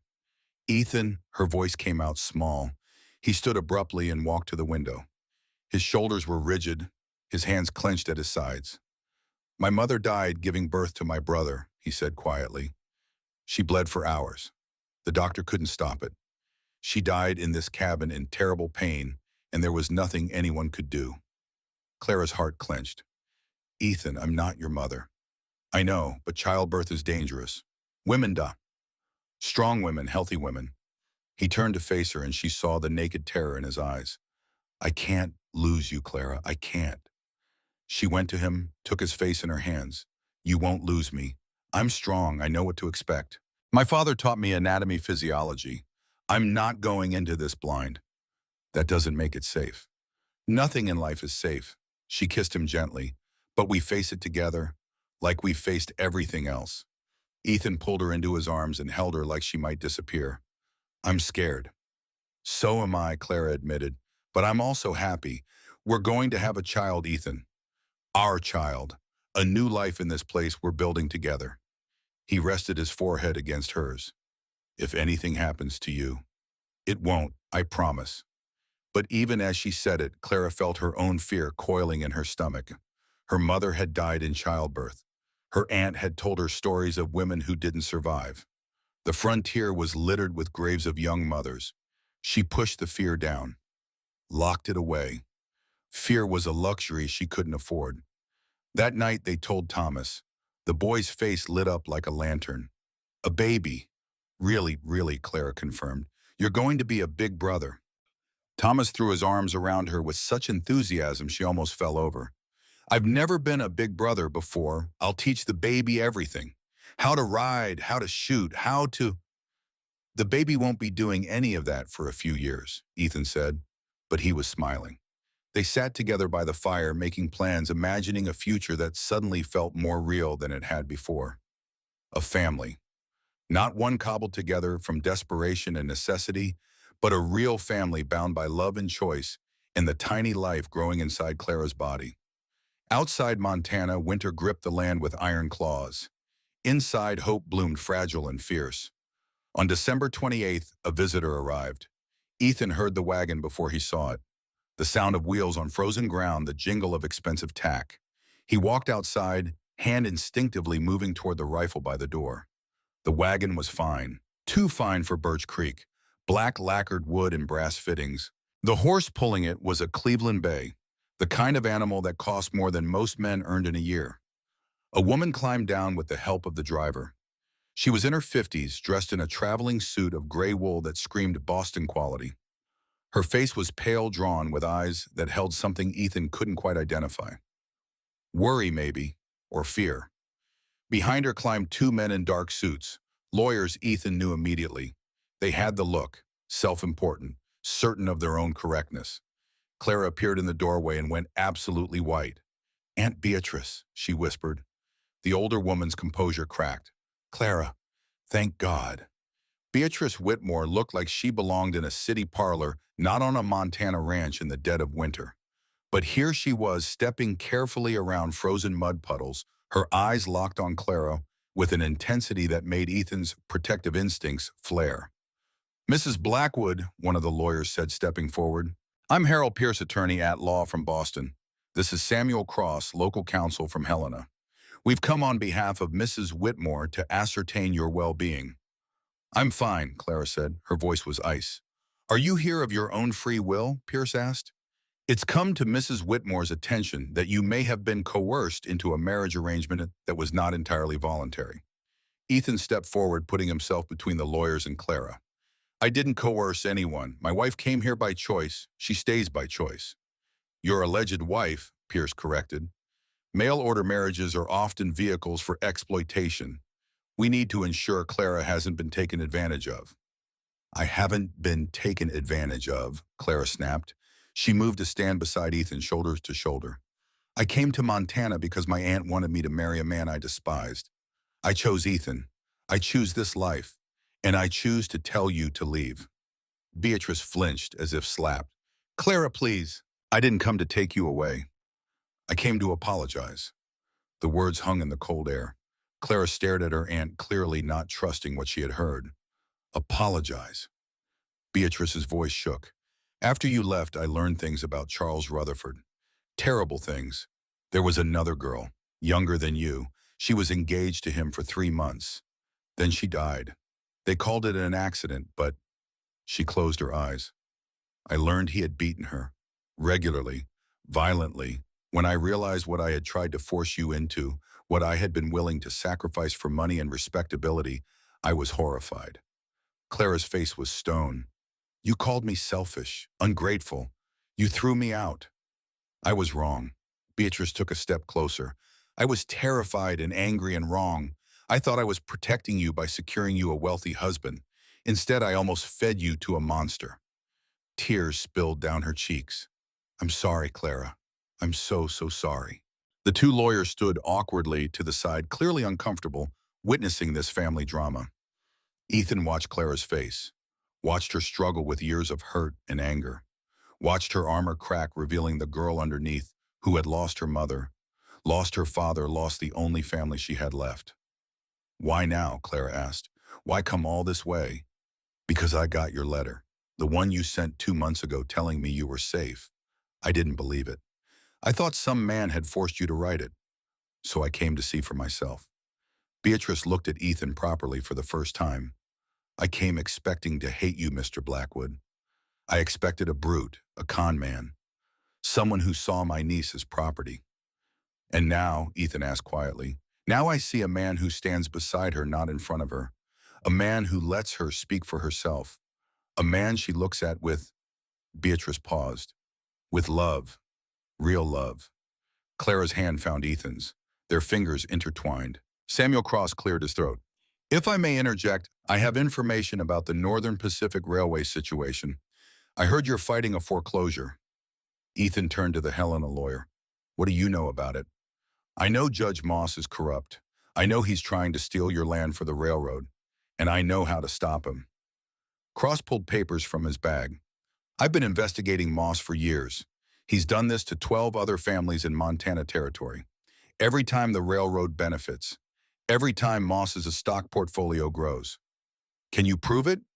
I can, now. I have bank records showing direct payments from Northern Pacific to Moss's personal accounts. I have testimony from other landowners he's defrauded. Give me 2 weeks and I can have him removed from the bench and your case dismissed. Hope flared in Ethan's chest. Why are you helping us? Cross's face hardened. Because 20 years ago, my father lost his ranch to a scheme just like this. The court awarded him $200 for land worth $2,000.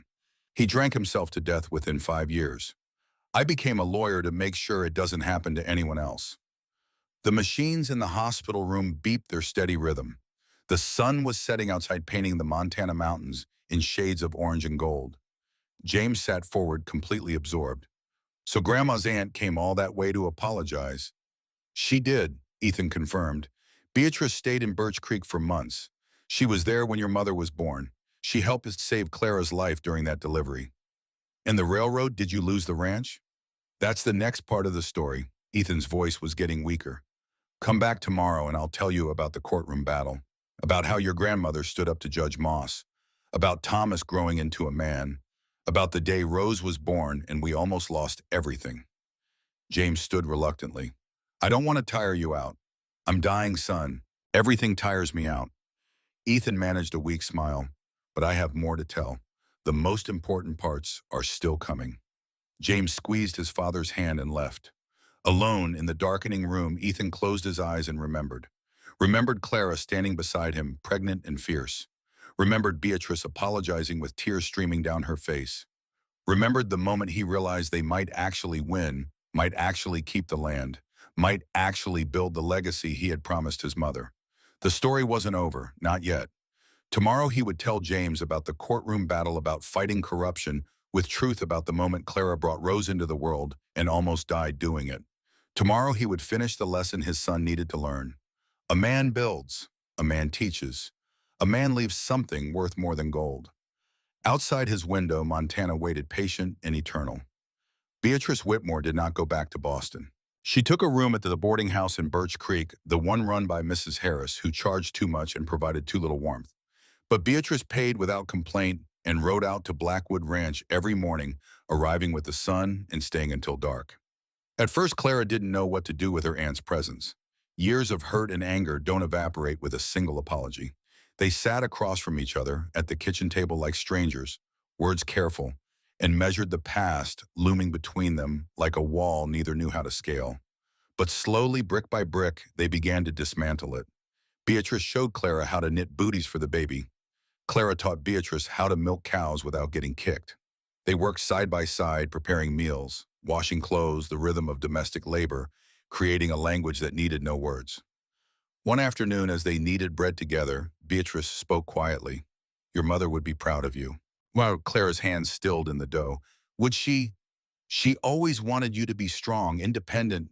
When she was dying, she made me promise to let you make your own choices." Beatrice's voice cracked. "I broke that promise. I tried to control you instead of trust you. She would have been ashamed of me."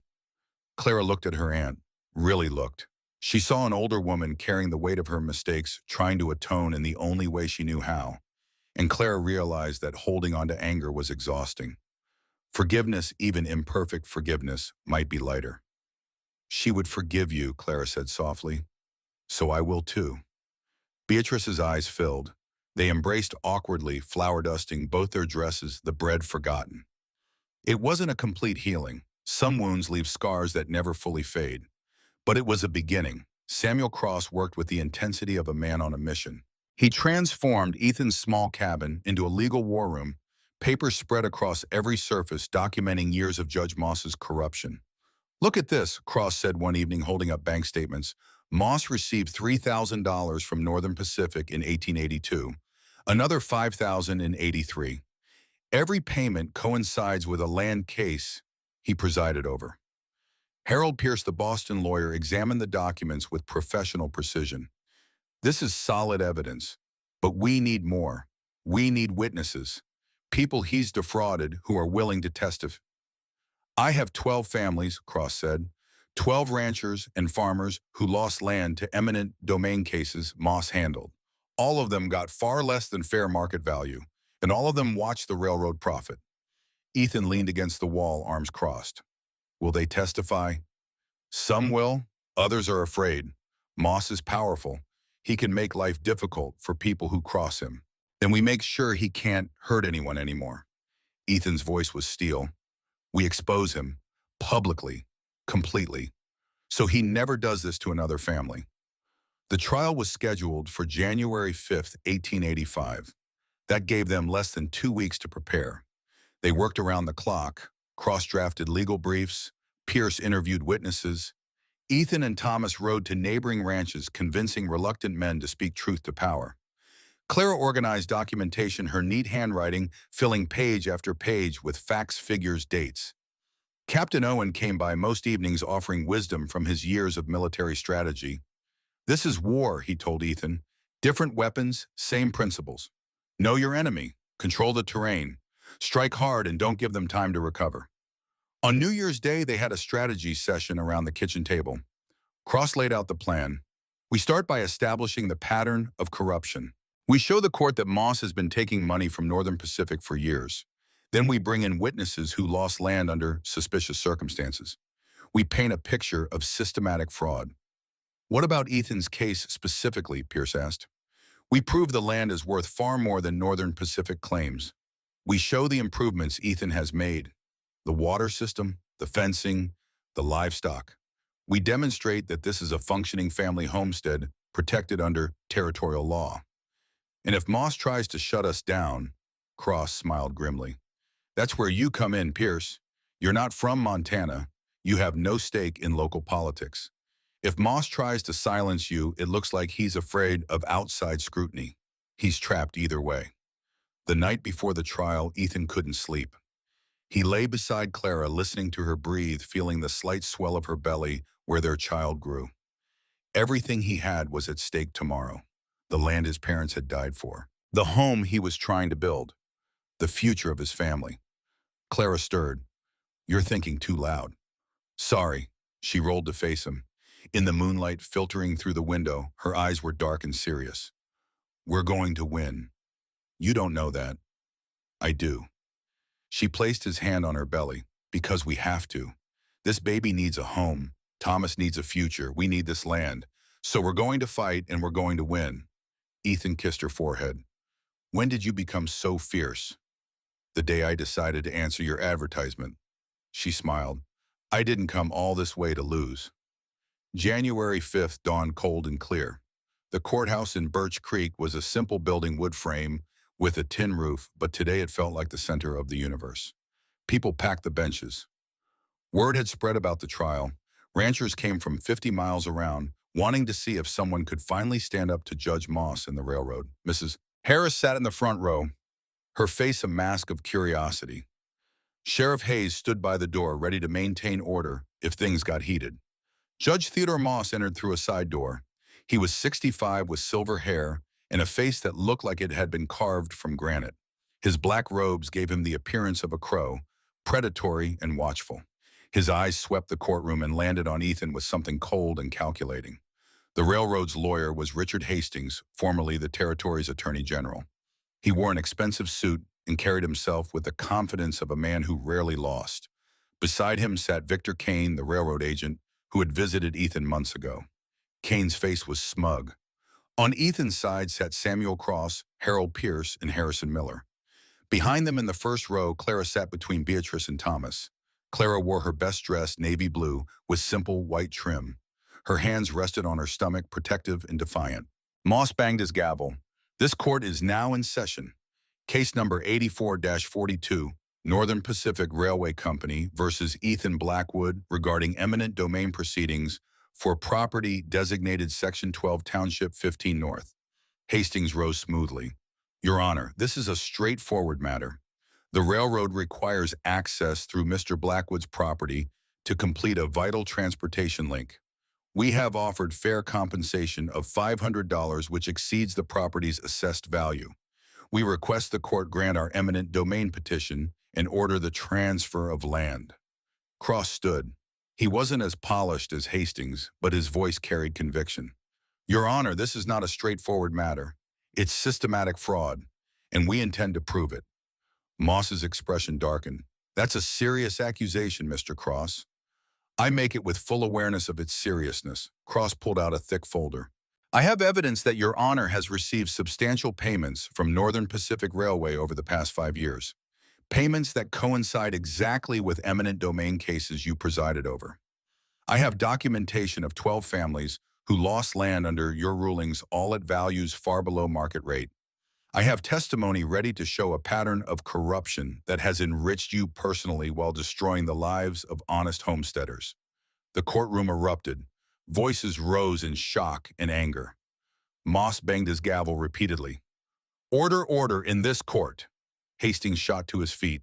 Your Honor, this is outrageous. Mr. Cross is attempting to turn a simple land dispute into a witch hunt. I move to have him held in contempt. Your Honor, Pierce spoke for the first time, his Boston accent cutting through the chaos.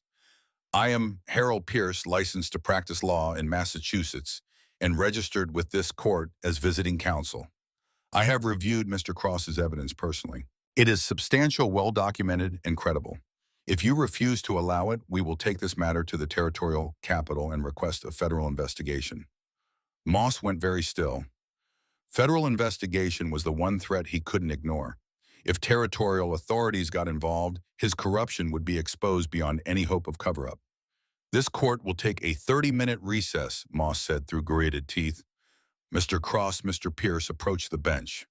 The next 30 minutes felt like 30 hours. Ethan sat rigid in his chair watching through the window as Moss, Cross, and Pierce argued in the judge's chambers. Clara reached across the rail and squeezed his shoulder. Thomas sat pale and worried. Owen leaned forward from the row behind and whispered, "They've got him cornered. Watch what happens next." When they returned, Moss's face was like carved stone. He sat behind the bench and spoke in a voice devoid of emotion. After reviewing the matter, this court recognizes that questions have been raised about potential conflicts of interest. Therefore, I am recusing myself from this case.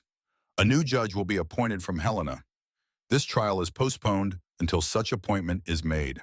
Court adjourned. The gavel came down like a gunshot. The courtroom exploded with noise. People were shouting, some in triumph, others in shock. Victor Kane stormed out, his face purple with rage. Hastings gathered his papers with jerky, angry movements. Ethan turned to Cross. "What just happened?" "We won." Cross was grinning. "Not the case yet, but the battle. Moss is out. We'll get a fair judge now. And with the evidence we have, Northern Pacific will either offer you real money for that land or drop the eminent domain petition entirely." Pierce added, "They'll drop it. No judge will approve eminent domain when the previous judge was taking bribes from the petitioner. The whole case is poisoned." Clara pushed through the rail and threw her arms around Ethan. "We did it. We actually did it." People crowded around, offering congratulations. Captain Owen clapped Ethan on the back hard enough to knock him forward. Beatrice was crying again, this time with joy. Even Sheriff Hayes came over to shake hands. Only Thomas stood apart, looking confused. "But we didn't go to trial. We didn't have witnesses or anything." Ethan knelt to the boy's level. "Sometimes the threat of truth is more powerful than truth itself. Judge Moss knew if we exposed him, he'd lose everything. His reputation, his position, maybe even his freedom. So he ran. Is the ranch safe now?" "Not completely. We still owe the bank.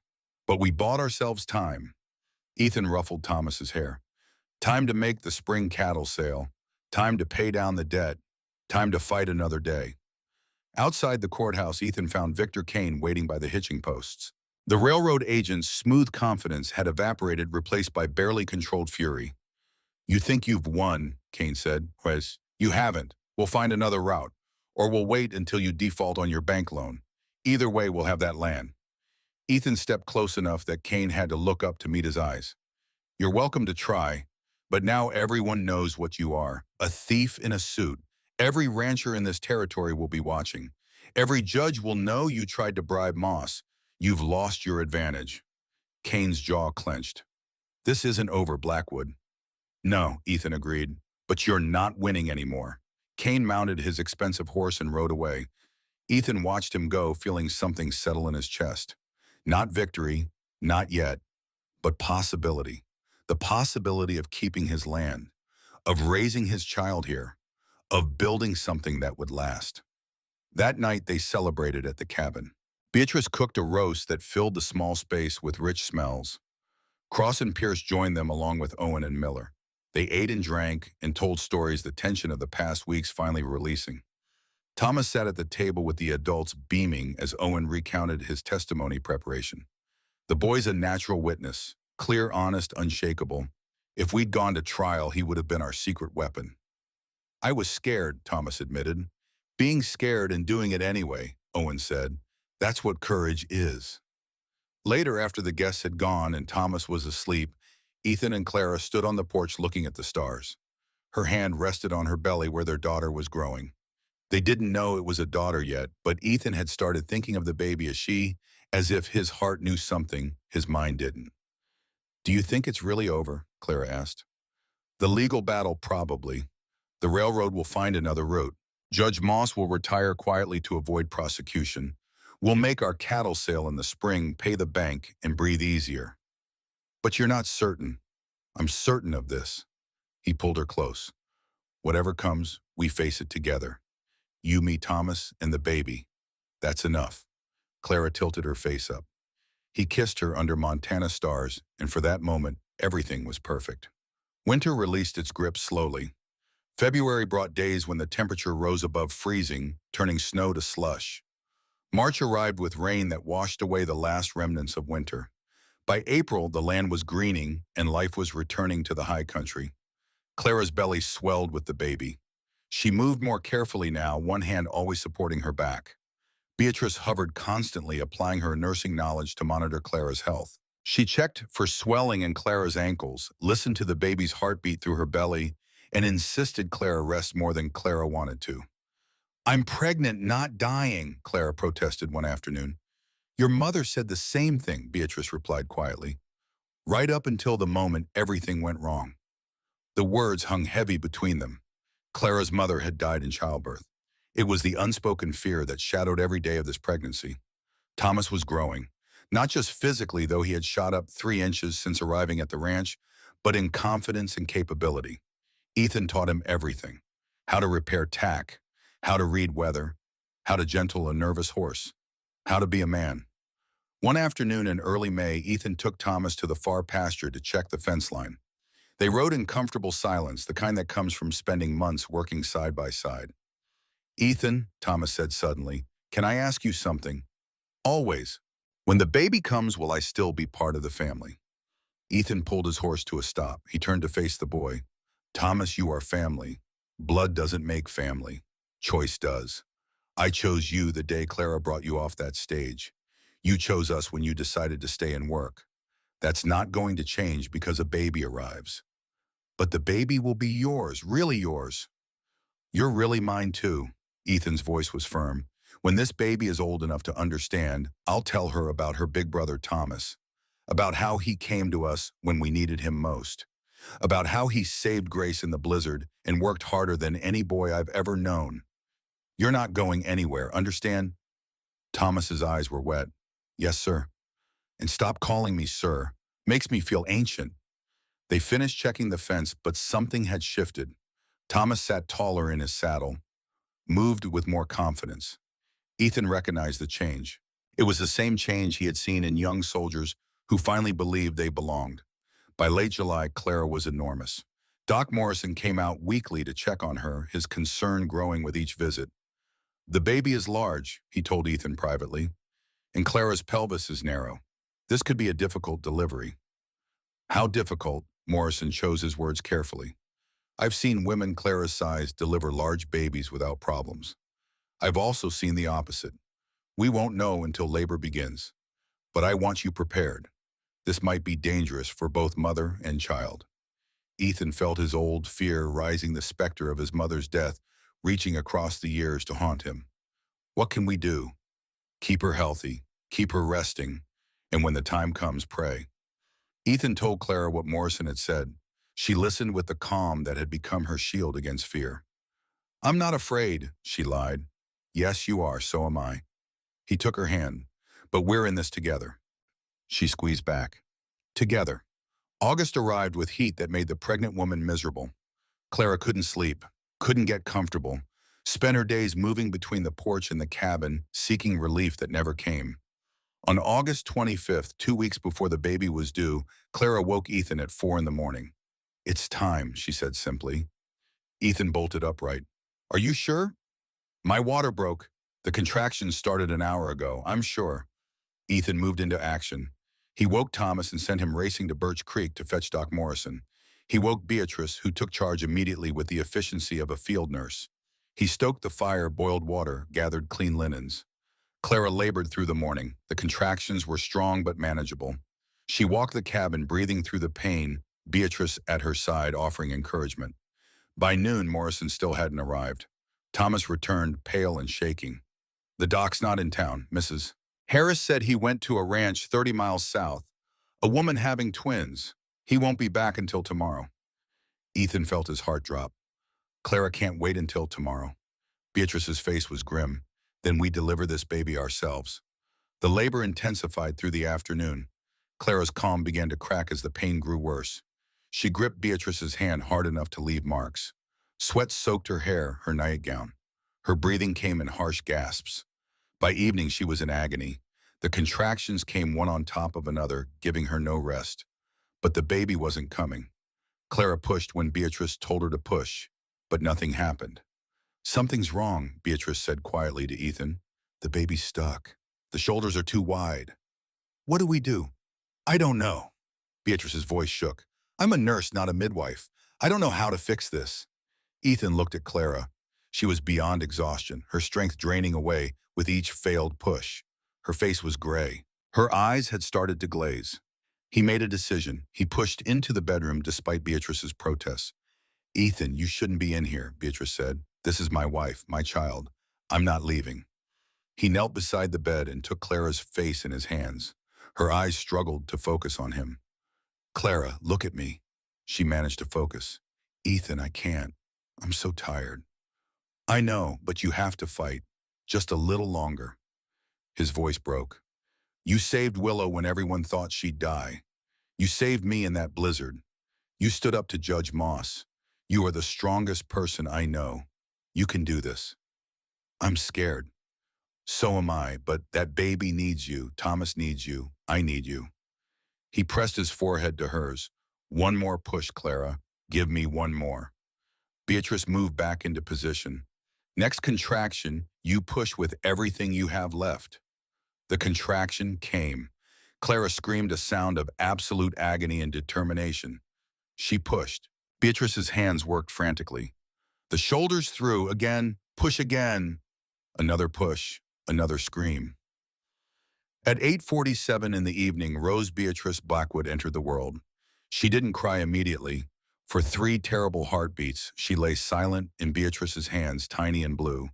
Then Beatrice rubbed her vigorously with a towel, cleared her mouth, and the baby gasped. A weak cry, then stronger.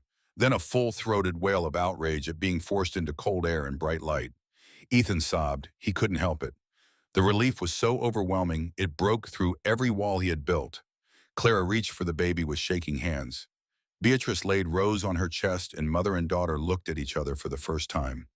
She's perfect, Clara whispered. She's a fighter, Beatrice said, wiping her own tears, just like her mother. But the danger wasn't over. Clara began to hemorrhage. Blood soaked the sheets faster than Beatrice could change them. Get me cold water and more linens, Beatrice snapped at Ethan. Now, the next hour was a blur of desperate activity. Beatrice worked with the focused intensity of someone who had seen this before, who knew how quickly a woman could bleed to death. She packed, pressed, did everything she had learned during the war. Finally, mercifully, the bleeding slowed, then stopped. Clara's color began to return, though she was weak as a newborn kitten herself. Doc Morrison arrived at midnight, having ridden hard when he got word. He examined Clara and Rose, checked Beatrice's work, and nodded approval. You saved them both, he told Beatrice. If you hadn't known what to do, we'd be planning a funeral instead of a celebration. Beatrice sat heavily in a chair, the adrenaline finally draining away. I almost lost them. I was terrified. But you didn't lose them. That's what matters. In the bedroom, Ethan lay beside Clara with Rose nestled between them. The baby was asleep, her tiny face peaceful. Clara's hand rested on Rose's chest, feeling the rise and fall of breathing. We did it, Clara said. You did it. We, all of us. She looked at him. Is Beatrice all right? Shaken, but proud. She saved our daughter's life, and mine. I know. Thomas appeared in the doorway, hesitant. Can I see her? Come here, Clara said. Thomas approached carefully as if the baby might break. He looked down at Rose with wonder. She's so small. You were small once too, Ethan said. Can I touch her? Clara guided Thomas's hand to Rose's. The baby's tiny fingers reflexively gripped Thomas's finger. The boy's face lit up like sunrise. She's holding my hand. She knows you're her big brother, Clara said. Thomas stayed there for a long time, letting Rose hold his finger, his face full of awe and love and fierce protectiveness. Ethan watched and understood. This was family. Not blood, though Rose was blood, but choice and love, and the bonds they had forged through hardship and hope. The hospital room was dim. Outside, the sun had set completely, leaving only the glow of city lights against the mountains. James sat forward, his elbows on his knees. Mom almost died when she was born. Yes, Ethan said. His voice was barely a whisper now. We almost lost everything that night, but your grandmother fought, and Beatrice fought, and we all fought together. What happened to Beatrice? Did she stay? Ethan smiled. She bought a house in Birch Creek, stayed for the rest of her life. helped raise Rose, became the town's unofficial nurse. She died in 1920 at age 85, surrounded by people who loved her. And Thomas? Thomas stayed at the ranch, married a girl from town in 1895. They had 6 children. My grandfather gave him half the ranch in 1900 when he expanded to 1,200 acres. He ran his section until he died in 1968. Your mother inherited his portion when he passed. James's eyes were wet. Dad, I never knew all this. The legal battles, the near death in childbirth, Thomas becoming part of the family. Because I never told you. Ethan's face was lined with regret. I thought it was ancient history, but it's not history. It's legacy. What's the difference? History is what happened. Legacy is what it means. Ethan struggled to sit up more. James helped adjust the pillows. Your mother didn't just inherit land. She inherited the lesson that family isn't just blood, that you fight for what matters, that you build something bigger than yourself. But I failed at that. I lost my family.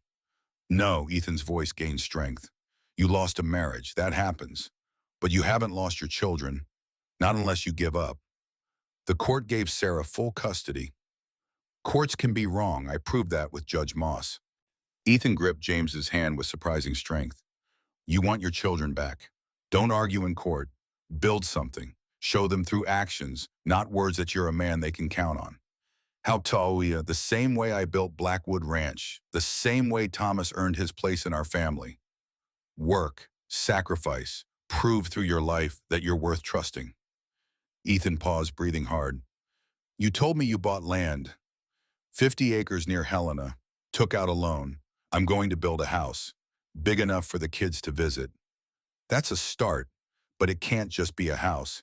It has to be a home. Fill it with purpose. Make it a place where your children want to be, not have to be. I don't know how.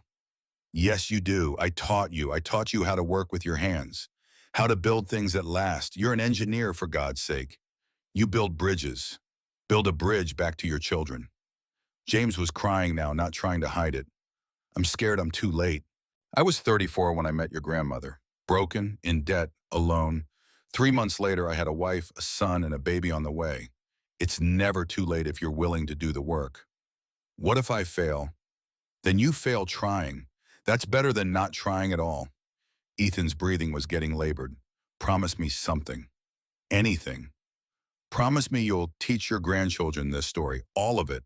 The debt, the corruption, the blizzard, the difficult birth, all of it. Because that's how legacy works. You pass down not just the land, but the lessons. I promise. Good. Ethan closed his eyes. Now let me rest. Come back tomorrow. I want to tell you about the next 40 years. About how Rose grew up, about meeting your mother, about the day you were born. Dad, you're exhausted. Maybe we should stop. No. Ethan's eyes opened fierce despite his weakness. I don't have much time. Days, maybe. I need to finish this. I need you to hear all of it. James nodded, unable to speak past the lump in his throat. He stood, kissed his father's forehead, and walked to the door. James, he turned back. Yeah, Dad. I'm proud of you. Your mother would be proud, too. James left before Ethan could see him break down completely. 3 months later, on a bright November morning, James stood on his 50 acres and watched his children climb out of Sarah's car. The court had agreed to supervise visitation. 4 hours every Saturday. It wasn't much, but it was a start. His son Jake was 10. His daughter Emma was 8. They looked uncertain, like they weren't sure they were allowed to be here. Hi, guys, James said, keeping his voice steady. Thanks for coming. Mom says we have to, Jake said, but there was curiosity in his eyes.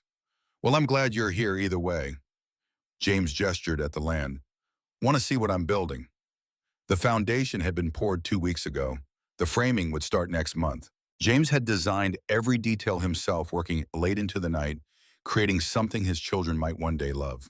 It's just dirt and concrete, Emma said. For now, but it'll be a house, your house when you visit. I'm building a tree house in that oak over there. And see that clearing? That's going to be a workshop. I thought maybe you could help me build things. Birdhouses maybe, or furniture for your rooms. Jake's eyes lit up slightly. You're going to let us use tools? I'm going to teach you to use tools, the way my grandfather taught me. James pulled out his phone and showed them a picture. This is your great-grandfather, Ethan. He died a few months ago. He built a ranch from nothing, raised a family through impossible odds. And before he died, he told me the most important thing. What? Emma asked despite herself. That legacy isn't what you leave behind. It's what you build while you're here. James knelt to their level. I messed up. I worked too much and forgot what mattered. But I'm trying to fix it. This land, this house, it's not just for me. It's for you, a place where you always belong. Mom says you're trying to buy us, Jake said. Your mom's not wrong to be suspicious. But I'm not trying to buy you. I'm trying to show you who I am and who I want to be. James stood.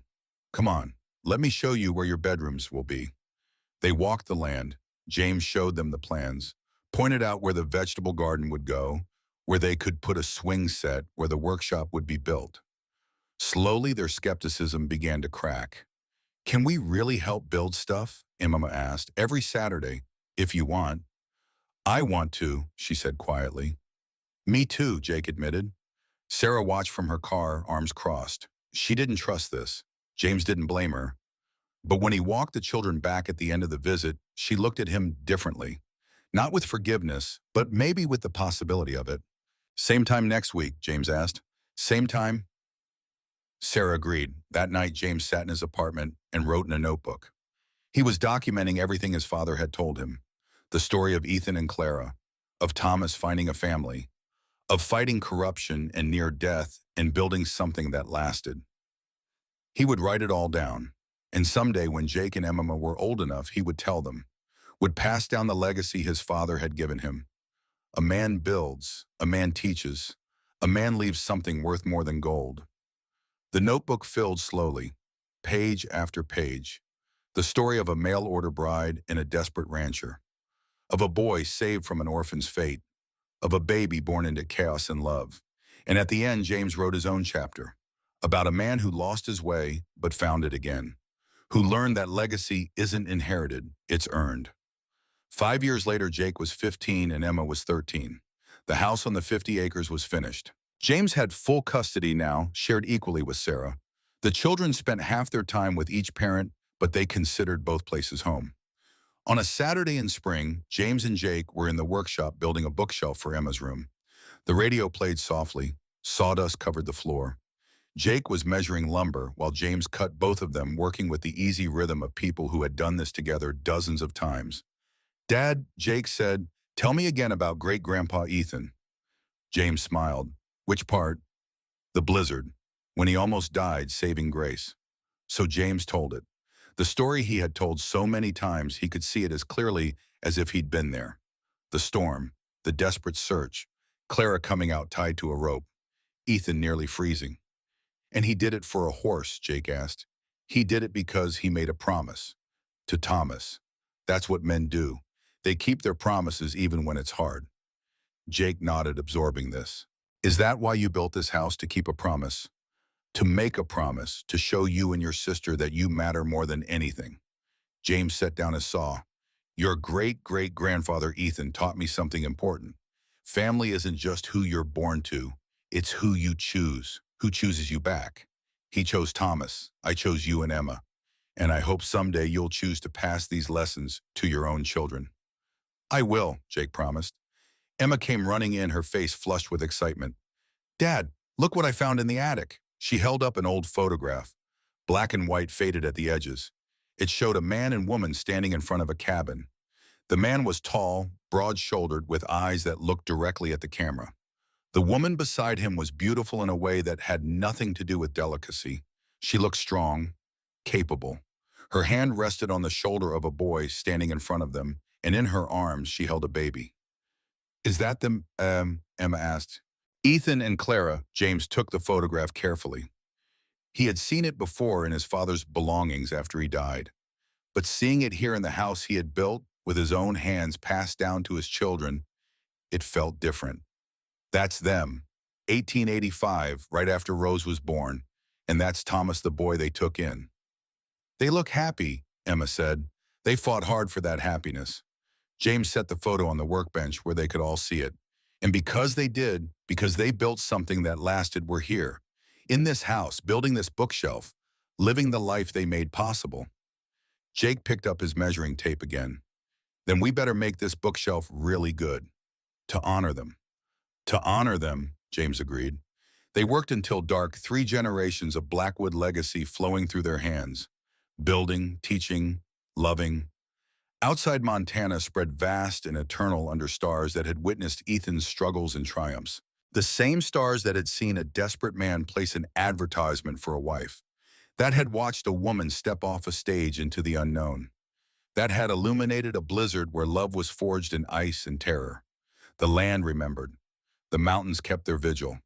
And in houses scattered across the territory that Ethan and Clara had called home, their descendants lived and built and taught, passing down the only legacy that mattered. Not land, not money, not even blood, but the simple, profound truth that a life well lived is measured not in what you take, but in what you leave behind for those who come after. In his hospital bed months before Ethan Blackwood had closed his eyes for the last time, surrounded by family, knowing his work was done, he had built, he had taught, he had left something worth more than gold. And in workshops and kitchens and around dinner tables, his great-grandchildren learned his lessons still, would pass them to their own children, would keep the legacy alive, not through memory, but through action. That was the point. That was always the point. A man who builds something bigger than himself never truly dies. He lives on in every foundation he laid, every lesson he taught, every choice he made that rippled forward through time. Ethan Blackwood, once a desperate rancher with nothing but debt and determination, had become eternal. Not because of what he owned, but because of what he gave. James closed the notebook that contained his father's story. Tomorrow he would add another page. About today, about Jake and Emma and the bookshelf, about carrying forward the work that Ethan had started one cold October day in 1884 when he decided to reach for hope instead of surrender. The story wasn't over. It would never be over. As long as someone remembered, as long as someone carried the lessons forward, Ethan and Clara lived. In every nail driven true, in every promise kept, in every child taught that family is made, not found, in every man who chose to build instead of break. The legacy continued. The circle remained unbroken. And somewhere in the Montana night, if you listened carefully, you could hear the whisper of an old rancher's voice. Build something worth keeping. Teach someone worth teaching. Love someone worth loving. That's all. That's everything. That's the legacy that never dies.